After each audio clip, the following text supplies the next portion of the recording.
നമസ്കാരം. മലയാളി വാർത്തയിലേക്ക് സ്വാഗതം. ഓപ്പറേഷൻ സിന്ദൂറൊക്കെ കഴിഞ്ഞെങ്കിലും ഇനിയും ഒരുപക്ഷെ പാകിസ്ഥാൻ വീണ്ടും തല പൊക്കുകയാണെങ്കിൽ അതിനുള്ള അടുത്ത ഘട്ടം ഇന്ത്യ തീർച്ചയായിട്ടും അതിൽ മറുപടി നൽകുമെന്ന് നമ്മുടെ മന്ത്രിമാരടക്കം തന്നെ പ്രധാനമന്ത്രി നരേന്ദ്രമോദിയും ആഭ്യന്തരമന്ത്രി പ്രതിരോധ മന്ത്രിയൊക്കെ തന്നെ പലപ്പോഴായിട്ട് നിലപാട് ആവർത്തിച്ചിട്ടുണ്ട്.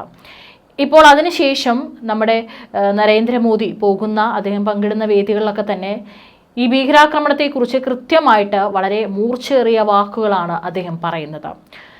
മറ്റപ്പുറത്ത് പാകിസ്ഥാനിലേക്ക് നോക്കുകയാണെങ്കിൽ ഇപ്പോൾ പാകിസ്ഥാൻ പ്രധാനമന്ത്രി ഷഹബാസ് ഷെരീഫ് പല അറബ് രാജ്യങ്ങളിലൊക്കെ ചെന്ന് കാല് പിടിക്കുകയാണ്. തങ്ങളോടൊപ്പം നിൽക്കണം എന്നുള്ള ഒരു നിലപാട് അവിടെയൊക്കെ പോയി തന്നെ ആവർത്തിക്കുന്ന, അല്ലെങ്കിൽ തങ്ങൾക്ക് പരാജയം ഉണ്ടായി അത് സമ്മതിക്കുന്ന നിലപാടാണ് പറയുന്നത് കാണാനായിട്ട് സാധിക്കുന്നത്. ഇപ്പോൾ ഏറ്റവും ഒടുവിലായിട്ട് നരേന്ദ്രമോദി അദ്ദേഹം പറഞ്ഞിരിക്കുന്ന വാക്കുകളാണ് ഏറെ ശ്രദ്ധ നേടുന്നത്. അതിർത്തി കടന്നെത്തുന്ന ഭീകരതയെ മണ്ണോട് മണ്ണ് ചേർക്കുമെന്ന് പ്രധാനമന്ത്രി നരേന്ദ്രമോദി വീണ്ടും ആവർത്തിക്കുകയാണ്. ഇതിൽ നിന്ന് ഇന്ത്യ എന്താണ് ഭീകരവാദത്തിനെതിരെ എടുക്കാൻ പോകുന്ന നിലപാട്, അതിനിപ്പോൾ എത്ര വർഷങ്ങൾ കഴിഞ്ഞാലും ഇത് തന്നെയായിരിക്കും ഇന്ത്യയുടെ നിലപാടെന്ന് ആവർത്തിച്ച് വിളിച്ചു പറയുകയാണ് പ്രധാനമന്ത്രി നരേന്ദ്രമോദി. പാകിസ്ഥാൻ ചിന്തിക്കുന്നതിനപ്പുറം തിരിച്ചടി നൽകുമെന്ന് പറഞ്ഞത് പാലിച്ചുവെന്നും ഭീകരതയെ ഇനി തലപൊക്കാൻ അനുവദിക്കില്ലെന്നും പ്രധാനമന്ത്രി പറയുകയാണ്. ബീഹാറിൽ നടന്ന ഒരു പൊതുപരിപാടിയിൽ സംസാരിക്കുകയായിരുന്നു അദ്ദേഹം. ബീഹാറിൽ നിന്നാണ് ഭീകരതയെ മണ്ണോട് മണ്ണ് ചേർക്കുമെന്ന് ഞാൻ പ്രഖ്യാപിച്ചത്. ആ വാക്ക് പാലിച്ചതിന് ശേഷമാണ് ഞാൻ ബീഹാറിൽ എത്തുന്നത്. പാകിസ്ഥാനിൽ നിന്ന് ചിലർ നമ്മുടെ സഹോദരിമാരുടെ സിന്ദൂരം മായ്ച്ചു. ഭാരതത്തിലെ സഹോദരിമാരുടെ സിന്ദൂരത്തിന്റെ ശക്തി എന്തെന്ന് പാകിസ്ഥാൻ അറിഞ്ഞു. പാകിസ്ഥാന്റെ സൈനിക ശേഷികളെ മുഴുവൻ മിനിറ്റുകൾക്കകം ഭാരതം തകർത്തെറിഞ്ഞു. വീണ്ടും ഭീകരത തല ഉയർത്തിയാൽ ഒരു തരി പോലും ബാക്കി വെക്കില്ല. നക്സൽ ഭീകരതയെ തുടച്ചുമാറ്റിയ കാലം കൂടിയാണ് കഴിഞ്ഞ 10 വർഷം. 2014 150ഓളം ജില്ലകളിൽ മാവോയിസ്റ്റ് സാന്നിധ്യമുണ്ടായിരുന്നു. ഇന്ന് വെറും 20 ജില്ലകളിൽ താഴെ മാത്രമാണ് മാവോയിസ്റ്റ് ഭീകരതയുടെ സാന്നിധ്യമുള്ളത്. വിട്ടുവീഴ്ചയില്ലാത്ത നിലപാട് എല്ലാ ഭീകരതയോടും സ്വീകരിക്കുമെന്നും പ്രധാനമന്ത്രി നരേന്ദ്രമോദി പറഞ്ഞിരിക്കുകയാണ്. ബീഹാറിലെത്തിയപ്പോഴാണ് അദ്ദേഹം വളരെ മൂർച്ചയേറിയ വാക്കുകൾ പറഞ്ഞിട്ടുള്ളത്. തങ്ങളുടെ സഹോദരിമാരുടെ സിന്ദൂരം മായ്ച്ചതിൻ്റെ ശക്തി എത്രത്തോളം ഉണ്ടെന്ന് വീണ്ടും അദ്ദേഹം വിളിച്ചു പറയുകയാണ്. ഏതായാലും ഇതെല്ലാം തന്നെ പാകിസ്ഥാനുള്ള ഒരു താക്കീത് തന്നെയാണ്. ഇനിയും തലപൊക്കിയാൽ, അല്ലെങ്കിൽ ഇനിയും ഇത്തരത്തിലുള്ള നീക്കങ്ങളുമായി വന്നു കഴിഞ്ഞാൽ എന്തായിരിക്കും ഇന്ത്യ ചെയ്യാൻ പോകുന്നത് എന്നുള്ളതിനുള്ള കൃത്യമായിട്ടുള്ള മറുപടിയാണ് പറയുന്നത്. അതേസമയം തന്നെ കഴിഞ്ഞ ദിവസം ബീഹാറിലെ പ്രധാനമന്ത്രി എത്തുന്ന വേളയിൽ തന്നെ അദ്ദേഹത്തിനെതിരെ വധഭീഷണി മുഴക്കിയ ഒരു യുവാവിനെ അറസ്റ്റ് ചെയ്തിട്ടുണ്ടായിരുന്നു. ബീഹാറിൽ വെച്ച് അദ്ദേഹത്തെ വധിക്കുമെന്നായിരുന്നു ഒരു വധഭീഷണി. അദ്ദേഹത്തെ ഉടൻ തന്നെ അറസ്റ്റ് ചെയ്യുകയും ചെയ്തിട്ടുണ്ടായിരുന്നു. പ്രധാനമന്ത്രി നരേന്ദ്രമോദി മാത്രമല്ല, ഇപ്പോൾ ഈ ഒരു വേളയിൽ നമ്മുടെ കേന്ദ്ര പ്രതിരോധ മന്ത്രി രാജ്നാഥ് സിംഗും രംഗത്ത് വരികയാണ്. പാകിസ്ഥാൻ ഇനിയും തെറ്റ് ആവർത്തിച്ചാൽ നാവികസേനയുടെ കൂടി ശക്തി അറിയുമെന്നാണ് കേന്ദ്ര പ്രതിരോധ മന്ത്രി രാജ്നാഥ് സിംഗ് പറഞ്ഞിരിക്കുന്നത്.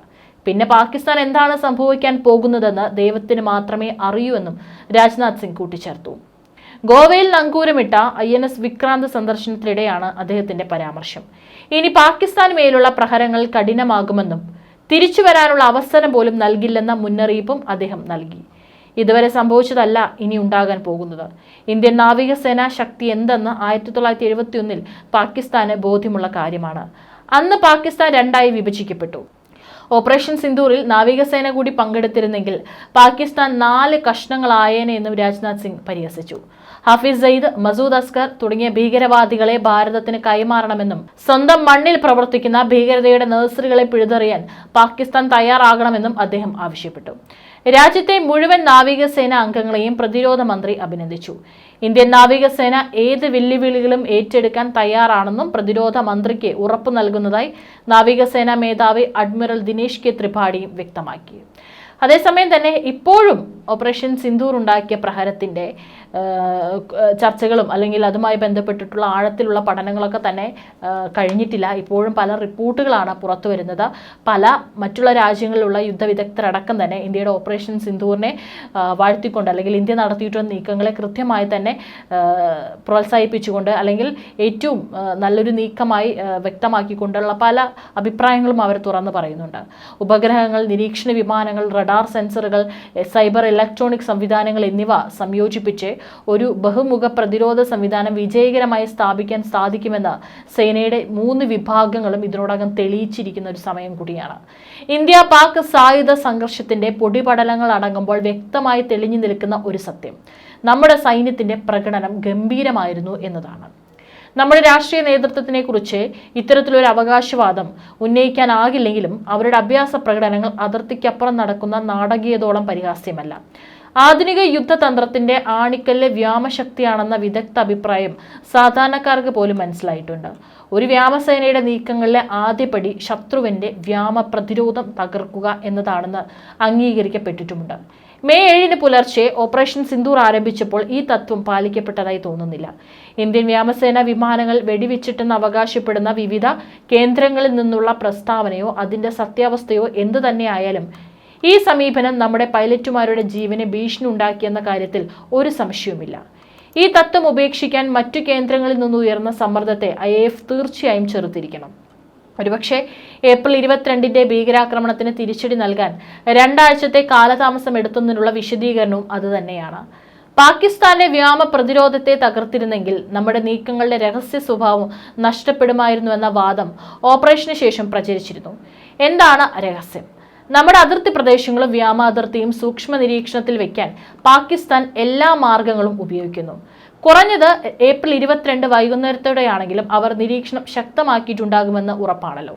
തീർച്ചയായും മെയ് 6, 7 അർദ്ധരാത്രിയോടെയായിരിക്കണം നമ്മുടെ സന്നാഹങ്ങൾ മുൻകൂർ വ്യോമ മുന്നറിയിപ്പ് സംവിധാനങ്ങൾ, സ്ട്രൈക്കർ ജെറ്റുകൾ, അന്തരീക്ഷത്തിൽ വെച്ച് ഇന്ധനം നിറയ്ക്കുന്ന എയർ ടു എയർ റീഫ്യൂവലിംഗ് വിമാനങ്ങൾ അണിനിരുന്നത്.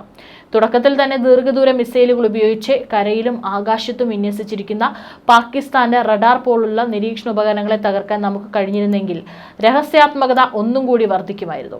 ഏതുതരം നടപടിയാണ് നമ്മൾ സ്വീകരിക്കുക എന്നതിനെക്കുറിച്ച് ഒരു പൊതുധാരണയിൽ പാകിസ്ഥാനും എത്തിയിട്ടുണ്ടാവണം. ഉപഗ്രഹങ്ങൾ, നിരീക്ഷണ വിമാനങ്ങൾ, റഡാർ സെൻസറുകൾ, സൈബർ ഇലക്ട്രോണിക് സംവിധാനങ്ങൾ എന്നിവ സംയോജിപ്പിച്ച് ഒരു ബഹുമുഖ പ്രതിരോധ സംവിധാനം വിജയകരമായി സ്ഥാപിക്കാൻ സാധിക്കുമെന്ന് സേനയുടെ 3 വിഭാഗങ്ങളും തെളിയിച്ചു. പാകിസ്ഥാൻ മെയ് 7 വൈകിട്ട് മുതൽ ഇന്ത്യൻ സൈനിക കേന്ദ്രങ്ങൾക്കും സിവിലിയന്മാർക്കും നേരെ ആക്രമണം നടത്തിയതോടെ തങ്ങൾക്ക് എന്ത് ചെയ്യാൻ കഴിയുമെന്ന് കാണിച്ചു കൊടുക്കാൻ നമ്മുടെ സേനകൾക്ക് അവസരം ലഭിച്ചു. ചിട്ടയായ പ്രൊഫഷണൽ രീതിയിലും പ്രവർത്തിക്കാൻ സ്വാതന്ത്ര്യം ലഭിച്ചതോടെ സേനകൾ ശത്രുക്കളുടെ റഡാറുകളും ഭൂതല വ്യോമ മിസൈൽ സംവിധാനങ്ങളും ആക്രമിച്ചു മുന്നേറി. മെയ് 8 മുതൽ വടക്ക് സ്കർദു മുതൽ തെക്ക് മലിർ വരെയും കിഴക്ക് റഹീം യാർ ഖാൻ മുതൽ പടിഞ്ഞാറ് ജോക്കോ ബാബാദു വരെയുമുള്ള പാകിസ്ഥാനിലെ 13 വ്യോമത്താവളങ്ങൾ ലക്ഷ്യമിട്ട് ഇന്ത്യ ആക്രമണം നടത്തി. പാകിസ്ഥാന്റെ തന്ത്രപ്രധാന വ്യോമത്താവളങ്ങളായ ചക്ലാല, സർഗോദ, ബൊലാരി എന്നിവ അതിൽപ്പെടുന്നു. ഇന്ത്യ നടത്തിയ വ്യോമാക്രമണങ്ങൾ പാകിസ്ഥാന്റെ വ്യോമാക്രമണങ്ങളിൽ നിന്നും അത് സംബന്ധിച്ച അവകാശവാദങ്ങളിൽ നിന്നും വ്യത്യസ്തമാകുന്നത് നമുക്ക് ആക്രമണങ്ങളെ സംബന്ധിച്ച ഫോട്ടോഗ്രാഫിക് തെളിവുകൾ പുറത്തുവിടാനായി എന്നതിനാലാണ്. അവർക്കത് സാധിച്ചില്ല. അവർ പുറത്തുവിട്ടതാകട്ടെ വർഷങ്ങൾക്ക് മുമ്പുള്ള ഏതോ പൊട്ടിപ്പൊളിഞ്ഞ ചില ചിത്രങ്ങളും.